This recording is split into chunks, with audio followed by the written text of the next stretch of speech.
നമ്മുടെ ചെക്കന്മാർക്ക് ഉണ്ടല്ലോ ചെസ്സ് കളിക്കാൻ ഭയങ്കര ക്രേസാണ് കേട്ടോ. അങ്ങനെ പെരിന്തൽമണ്ണ ഒരു കോമ്പറ്റീഷൻ ഉണ്ടായിരുന്നു, അതിന് പോയി വരികയാണേ. അങ്ങനെ ഇൻസ്റ്റാഗ്രാമിൽ ഒരു റീല് കണ്ടിട്ട് ഞാൻ ഷെയർ ആക്കിയിട്ടതാണ് കേട്ടോ, സേവ് ചെയ്തിട്ടതായിരുന്നേ. ഇഷ്ടമുള്ള കാര്യങ്ങൾ കണ്ട അപ്പം ഞാൻ എൻ്റെ ബോബി ചേട്ടനെ ഷെയർ ചെയ്തിട്ടു കേട്ടോ. പക്ഷെ അതെങ്ങനെയെങ്കിലും എപ്പോഴെങ്കിലുമൊക്കെ കണ്ട് സാധിപ്പിക്കും ചെയ്യും. അതങ്ങനെ ഒരു ദിവസമായിരുന്നേ. ചീസി ബർഗർ നല്ല രസമാട്ടോ കാണാൻ, കഴിക്കാനും കുഴപ്പമൊന്നുമില്ല, രസമുണ്ട്. നമുക്ക് വേഗം വയറ് നിറയും. ആസ് യൂഷ്വൽ എല്ലായിടത്തും പോലെ ഇവിടെയും ലേറ്റ് ആവും ഗൈസ് ഫുഡ് വരാൻ. അപ്പോൾ ഞങ്ങൾ എന്തായാലും വെയിറ്റ് ചെയ്യേണ്ട. അപ്പോൾ ഒരു ലൂഡോ അങ്ങോട്ട് കളിക്കാൻ വിചാരിച്ചു. ആ ലൂഡോയ്ക്ക് നീണ്ട കാത്തിരിപ്പിന് ശേഷം എത്തി ഗൈസ്, നമ്മളെ ഫുഡ് എത്തി. നല്ലോണം ചീസൊക്കെ ഉണ്ട് കേട്ടോ. ഈ ബർഗർ ഹാഫായിട്ട് കട്ട് ചെയ്തതാണ്. അത് ഗ്രിൽഡ് ചിക്കനാണ് കേട്ടോ, ഗ്രിൽഡ് ചിക്കൻ്റെ ബർഗറാണ്. നല്ല ടേസ്റ്റ് ഉണ്ടായിരുന്നു. പക്ഷേ ആ ചീസിൽ ഇത്തിരി ഉപ്പ് കൂടിയോ എന്നൊരു സംശയം. അത് കുറവായിരുന്നാൽ അടിപൊളിയായിരുന്നു.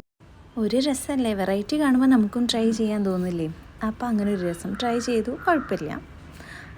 വല്ലാണ്ട് അങ്ങോട്ട് ആരാധകയൊന്നും ആയിട്ടില്ല, എന്നാലും ഓക്കെ, സൂപ്പറാണ് കേട്ടോ. ഒന്ന് പോയി ട്രൈ ചെയ്ത് നോക്കൂ എല്ലാവരും.